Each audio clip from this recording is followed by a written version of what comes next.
My friend Shane always says that he loves to hunt the country just as much as he loves to hunt the animal.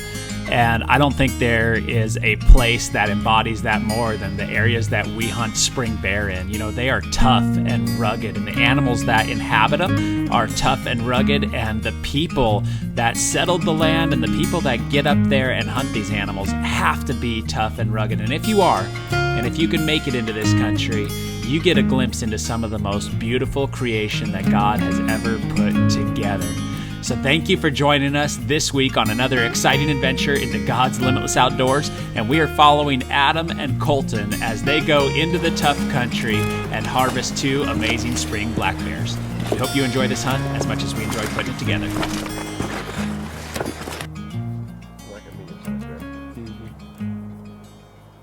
Down in there? Yeah.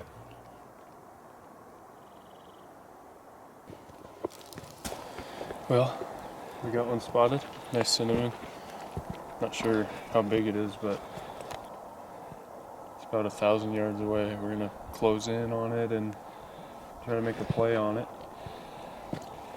It might be the only bear we see, so we're not really sure. It doesn't look that great out here.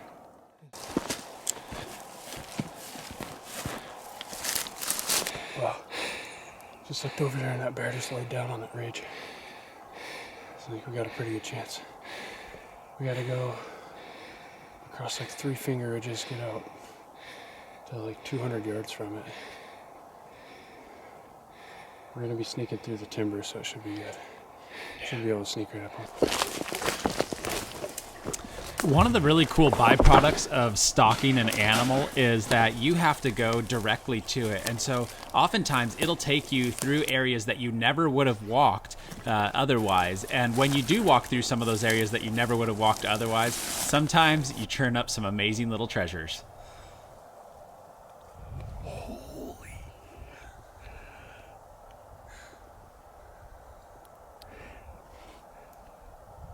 Even though this bear is right on the next ridge, only a couple hundred yards away, Adam cannot help himself from walking around and looking for the other side of this nice 7-point elk shed. It didn't take long walking around in this timber patch for them to churn up a couple more sheds. Just found another shed. Oh yeah, right there. Mule deer, I think. I just spotted 2 more sheds. We went like 20 feet.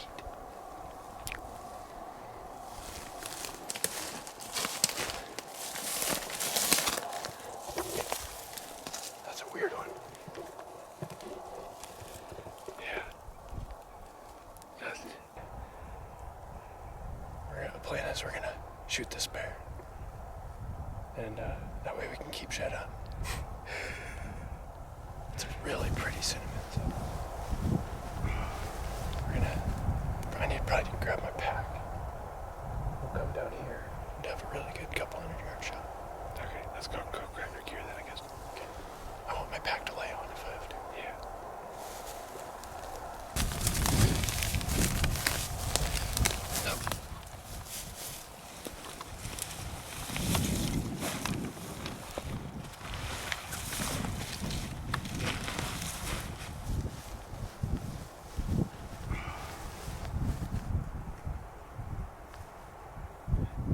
Wolf howl at her.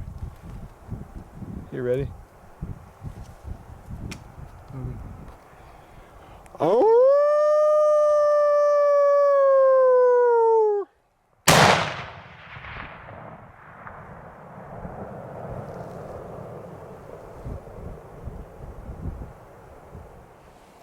Well,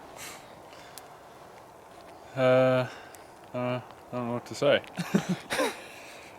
I missed that bear, and got a bunch of sheds to pack out.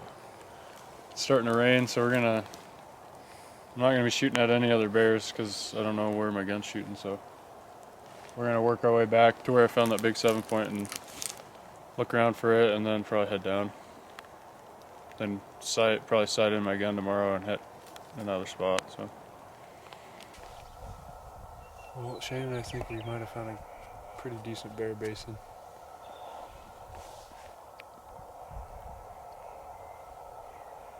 We haven't seen any yet, but we hoping to soon. It didn't take long at all for Shane and Adam to start churning up bears higher up in this basin. They quickly glassed up this little cinnamon bear, and then they churned up a really nice looking black bear way up in the head end and decided to try and make a play on him. Now, this is just like sheep hunting here. That thing's way up in the rocks. That bear is straight moving. Yeah, so we need to just start tromping up this ridge here.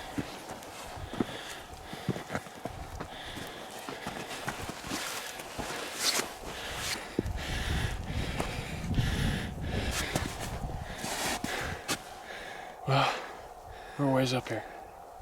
We finally got above him. So we're hoping we're gonna go out around this hill and see if we can see it all. This time of year, this snow can either be a blessing or a curse. If it's cold enough, you can walk right on top of it, but as soon as it gets too warm, you're falling through up to your crotch, and it makes some of the most miserable, wet conditions ever trying to make a stock.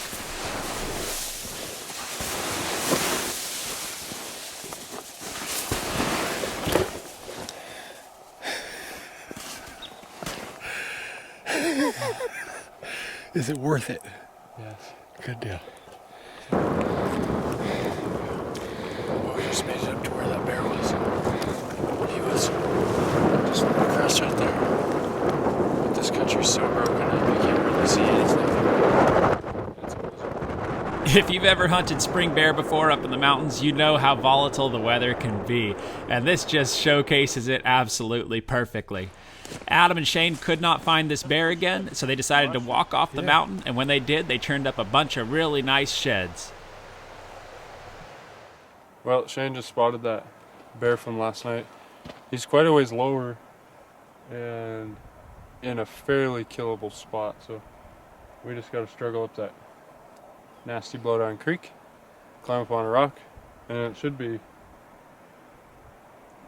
no farther than like 200 yards across there.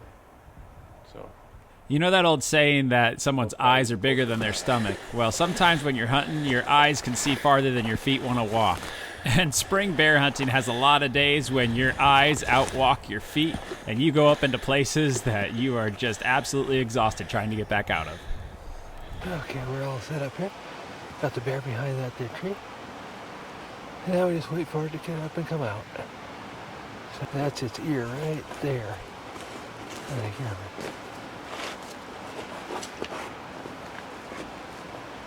It didn't take long for this bear to smell Shane and Adam, and it got up out of its bed and lumbered up the hill, and he wasn't stopping, so they realized they needed to make a shot happen and make it happen fast.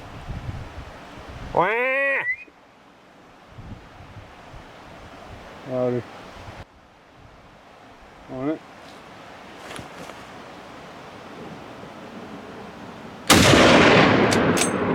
Got it.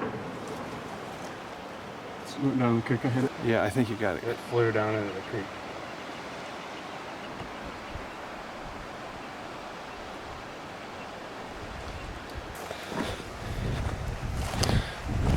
Right? Yeah, laying right by that log in the water. Yeah, Oh, yeah. dead. Right down there.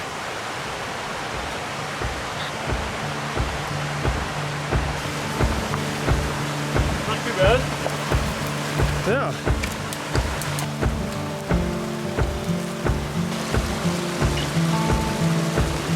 After Shane and Adam had awesome success on this hunt, they told Colton and I about the spot that they were hunting, and we decided we had to head up into that country and see for ourselves if we could churn up a bear.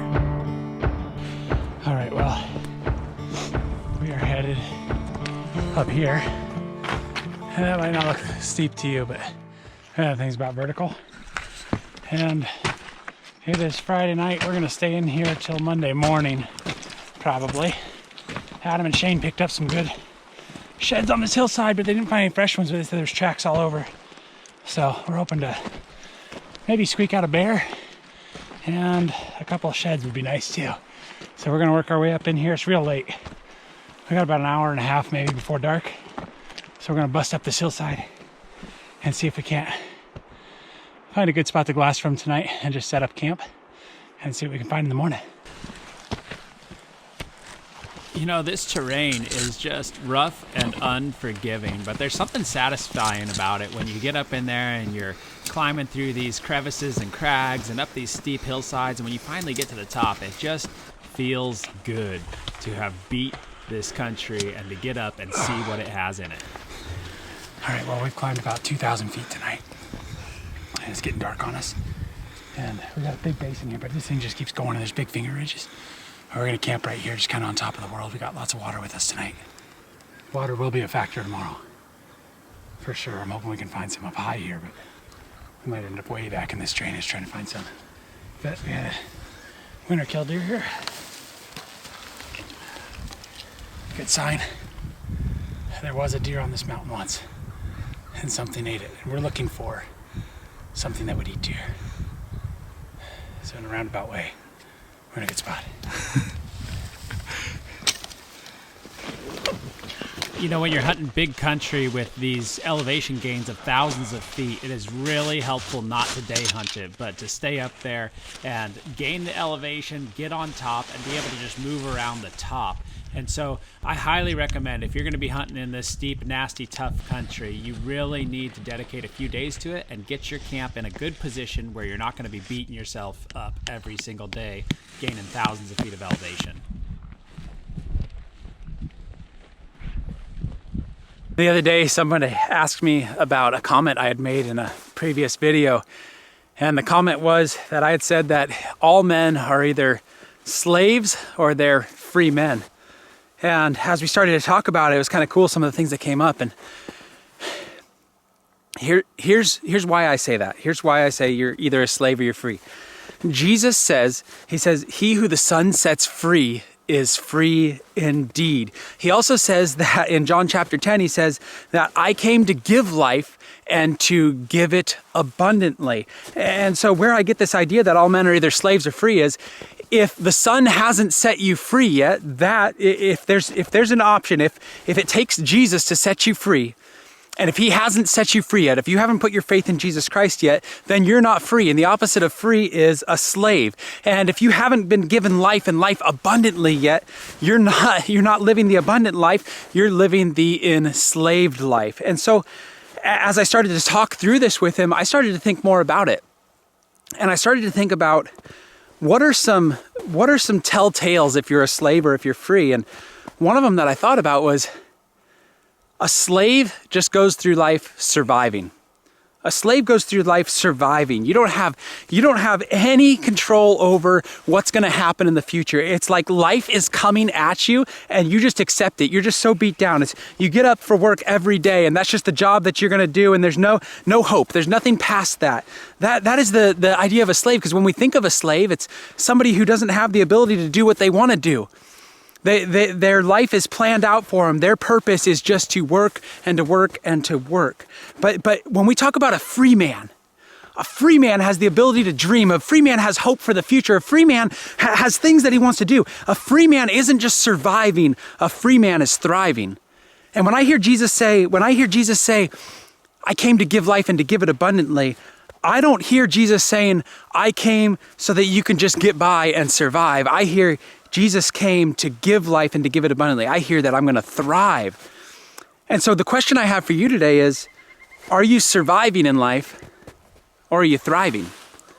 Are you just surviving in life or are you thriving as you go through life? And here's what I think as far as just practical, putting the rubber to the road on this comes. There's a passage in Joshua chapter 1. Now Joshua, he was a mighty military commander. He took over leading Israel after Moses died, and his job was to lead people from where they were in the desert, wandering around in the desert, going nowhere, accomplishing nothing, just surviving. His job was to take them from there and lead them into the promised land, from surviving to thriving. And God has a conversation with Joshua just before he goes into the promised land, and he says this. He says, if you meditate on my word, if you don't turn to the left or the right, but you make sure to do everything that's commanded in the Bible, if you make sure to do that, you will be prosperous and you will find good success. Now, when I hear that, I I hear what I would call maybe a formula for succeeding. And that formula for succeeding, for being prosperous, for going through life and thriving and entering the promised land, not just surviving, but thriving. When I hear that, I hear, if I was to follow God's recommendation, his counsel on how I'm going to live my life, I would find prosperity and success in my life. I would find that my life is no longer just getting by or in slavery. I would find that I am thriving, not just surviving, but thriving. So here's where that comes for you and I, because Joshua, he's a few thousand years ago. But is it practical for today? Let me ask you a question. Are you just surviving your marriage? Are you just surviving your marriage? You're just going through life and it's just like, well, this is my plight. I made the commitment. I said, till death do we part. And so I'm just here. I don't really want to do anything. We don't dream together. We don't go out on dates. We don't enjoy anything together anymore. We just cohabitate. In fact, maybe some of you don't even like your spouses anymore, and you're just surviving in the marriage. You're just going day to day to day, and you just, well, it's great for other people that they have a good marriage. Maybe you're just surviving in your parenting, and you just got your kids and you don't even know, you're just like, they're gonna turn out terrible. I don't know, they're unruly, they lead me, they tear me down. Oh my gosh, if you have teenagers, the struggle's real. And, maybe you're just surviving. I'm here to tell you right now, not just in marriage, not just in parenting, God has more for you than just surviving. He has thriving. I'm telling you right now, when we start to walk in God's ways, when we don't turn to the left or the right, when we listen to what he has to say about how a man ought to lead his family and the things that he ought to do, and the wife, how she ought to be a godly wife, and how to raise and rear our kids, as we start following these things and we don't turn to the left or the right, we don't look to what other people are doing, we look to what God says we ought to do, because if we do that, our way will be prosperous. We will find good success. And here's the reality, is I'm not promising you that anything's going to change, bam, overnight. In fact, what God says to Joshua right after he says, if you don't turn to the left or the right, you'll prosper and you'll have good success. What he says right after that is, you need to be strong and very courageous.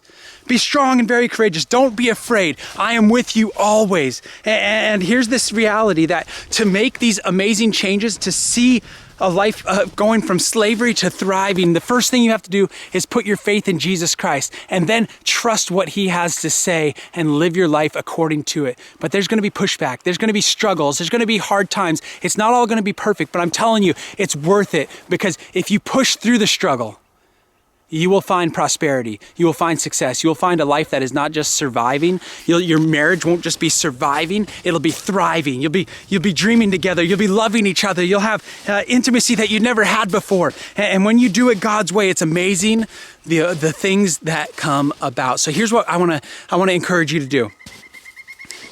I want to give you an opportunity to go over to our website, www.limitlesshunting.com. We wrote a resource that we call The First Mile. And The First Mile is all about, from beginning to end, God's plan for our lives and understanding it, from salvation to the very purpose that he has for our life. I mean, God has more for you than just surviving your job.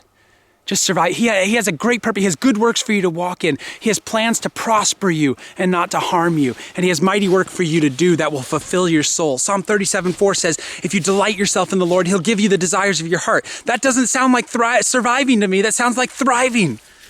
And so please go over to our website. We want to give you this resource absolutely free. We have in there ways that we use God's word and methods for implementing what God says to do in our marriages, in our families, in our workplace. And I just want to really encourage you. Please go over there. We are all either slaves or we are free men. And honestly, to some point in our lives, we're all slaves, and we could all be more free, and we could all do less surviving and more thriving. So please, if this is resonating with you, go over to our website. We want to send you The First Mile absolutely free, and watch as God just blesses your life and that you go from surviving to thriving. God bless you all, and I hope you enjoy the rest of this hunt. It's our first morning hunting up in this basin, and we got a little bit of a late start. So we quickly put everything in our packs and headed up the mountain to get into a good vantage spot to look over this basin. Well, we're all set up here. We're watching this basin. And we've already found a couple elk sheds, or an elk shed and a big mule deer shed. And we're about to have some of this. This is the most amazing. I just tried it the other day. It's the Peak Refuel. The most amazing stuff ever.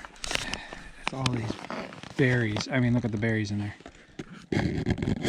And granola and rice milk. It is so stinking good. What's going on, Colton? I found some wild granola. Wild granola? I've never seen wild granola before. It's still wet.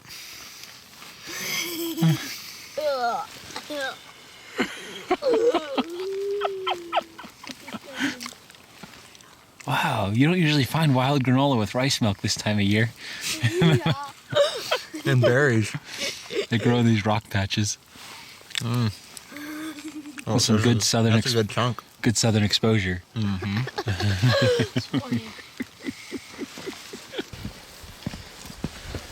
After not seeing anything at our first glassing spot, we decided to move up the mountain and see if we could look into some more basins.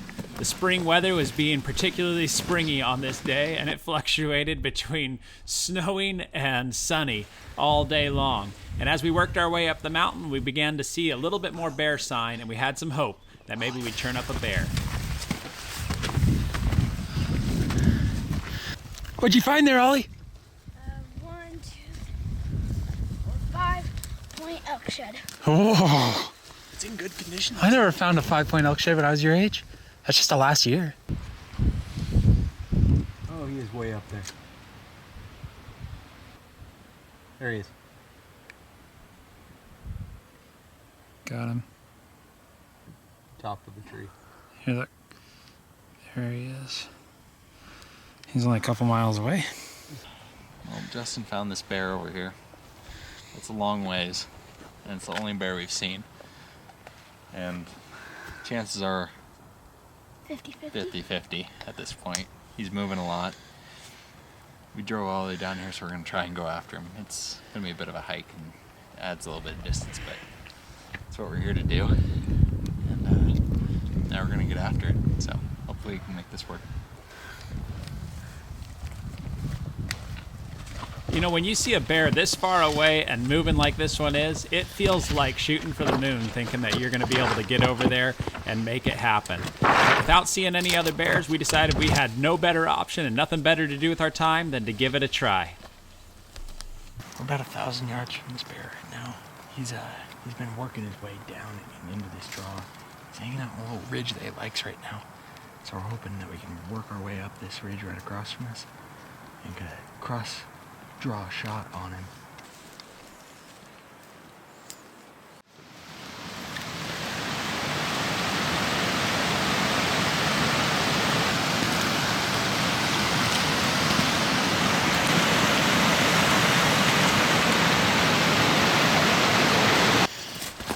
It didn't take long once we started walking up this other side for us to run smack dab into this bear feeding right out in the grass on this open ridge. Oh, I see him.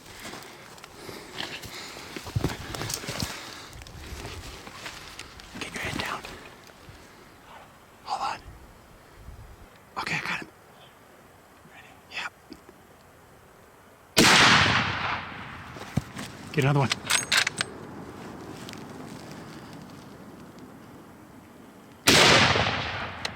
I think you got him on that one.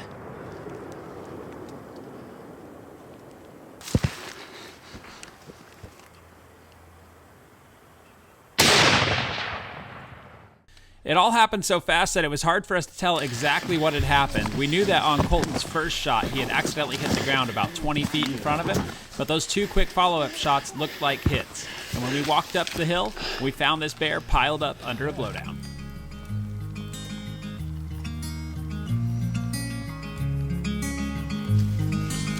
You know, there's nothing about hunting that I don't love, but one of the things I love the most about hunting is just the quality time that you get to spend with whoever it is that you're out there with. But for me, getting to take my boy along and everything from the hiking to the setting up of camp and everything that's in between, it just ends up being an amazing time. And these are the sweet memories that I have out on the hunts.